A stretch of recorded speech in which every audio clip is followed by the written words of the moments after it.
We begin with breaking news here on Denver 7. The Broncos have fired their head coach. Nathaniel Hackett officially relieved of his duties by the team. Our Broncos insider Troy Rank reporting it from sources just before 11 o'clock. The team then confirming that firing. Now, the Broncos tweeted out a statement from the owner and CEO Greg Penner thanking Hackett, saying that the team has not lived up to their standard, that fans deserve better. We'll dig more into that statement in a moment. Hackett not surviving his first full season as a head coach, a 4-11 record, last place in the AFC West, several embarrassing losses on national TV, capped off by one of the worst losses in franchise history, that 51-14 real embarrassing loss in LA yesterday on Christmas Day. So let's bring in our Broncos insider Troy Rank. Troy joins us live on the phone, having some travel issues getting back from LA and that game. Troy, if you can hear us, can you give us your reaction? Nate Hackett officially fired. Yeah, the only surprise is that it happened today and not the end of the season. He was done. Yesterday provided clarity. He lost control of the team as the team lost their temper and lost the game. It was absolutely embarrassing, non-competitive. And it was a snapshot of a season gone wrong, where you have missed assignments, missed tackles, and more than anything, an offense that has underwhelmed from jump. That is what got Coach Hackett fired more than anything else, beyond the fact of the most penalized team, beyond the fact single embarrassing losses. He was brought in to do one job, Jason: fix the offense. Their offense ranks dead last in points scored per game. They're terrible on third down, worst in the league, terrible in the red zone. And more than that, Russell Wilson has regressed dramatically under Hackett's watch. And that's not all Hackett's watch. This might be who Russell Wilson is, but he did not get the patience afforded Vic Fangio and Vance Joseph for one reason. He's got Russell Wilson. The other two did not have a proven quarterback. So you combine all the factors with new ownership that didn't hire Coach Hackett. They weren't on board until August. It all spelled doom. So the only surprise is it came Monday and not the day after the season.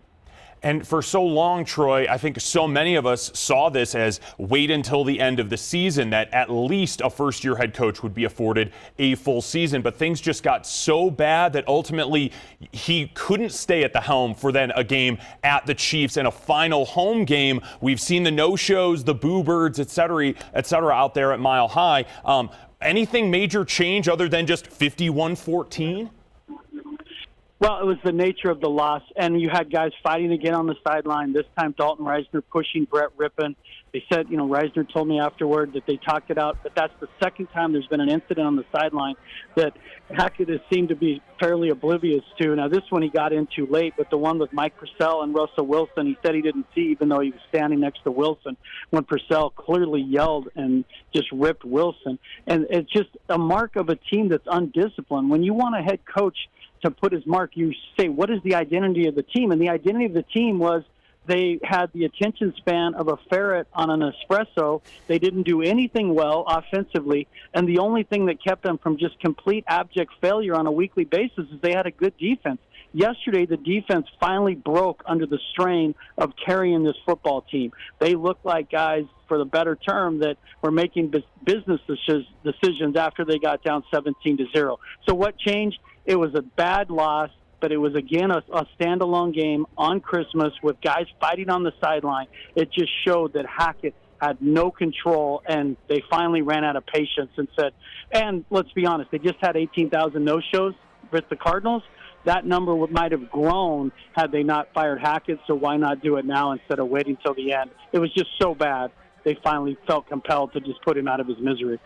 A tumultuous season, to say the least, Troy. Some decisions about playing players or not in the preseason, the in-game decisions, the clock management, bringing in outside help to then make those decisions for him, giving up the play calling. It's not like this team didn't try to go in different ways, but this was just too much, especially when you have that mega or former megastar at quarterback in Russell Wilson, that huge contract, all of the expectations of this season. He simply couldn't survive all of that. Yeah, and that's a great point, and that's where it all started with. I think Hackett misjudged his roster.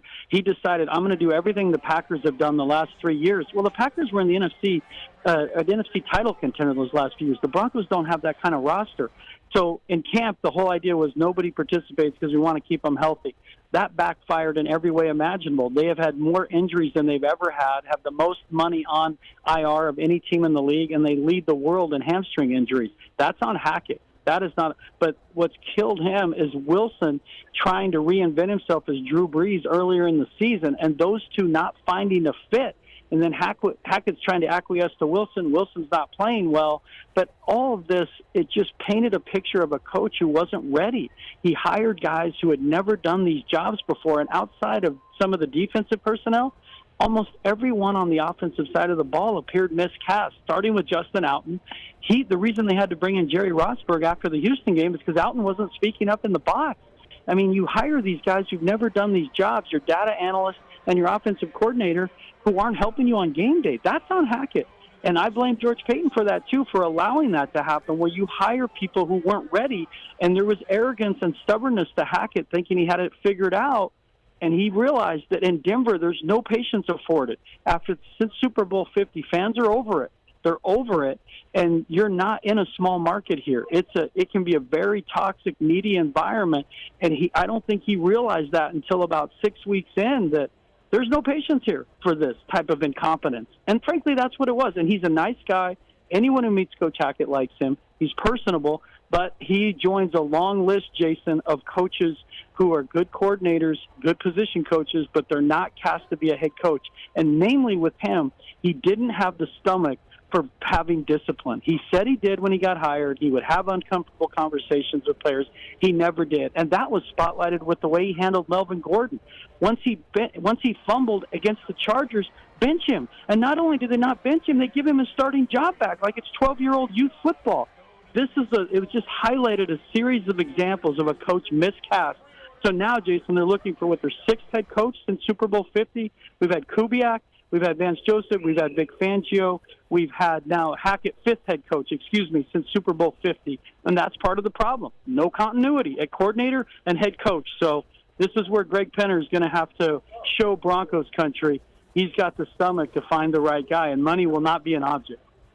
Our Troy Rank joining us live on the phone again with that breaking news. If you're just joining us, the Broncos have officially fired head coach Nate Hackett. Now, he mentioned the new ownership group. One more thing to mention, that the statement from the Broncos ownership group says that they will look for a new coach immediately. Also, the fact that current GM George Payton will remain as GM, seemingly a vote of confidence there from the team. Troy has a full story up right now on Denver7.com. It digs into all of the details again of this breaking news, the Broncos firing head coach Nate Hackett. More throughout this newscast throughout the afternoon, including on Denver 7 News at 4, 5, and 6 this afternoon. It will be a busy day for Broncos country.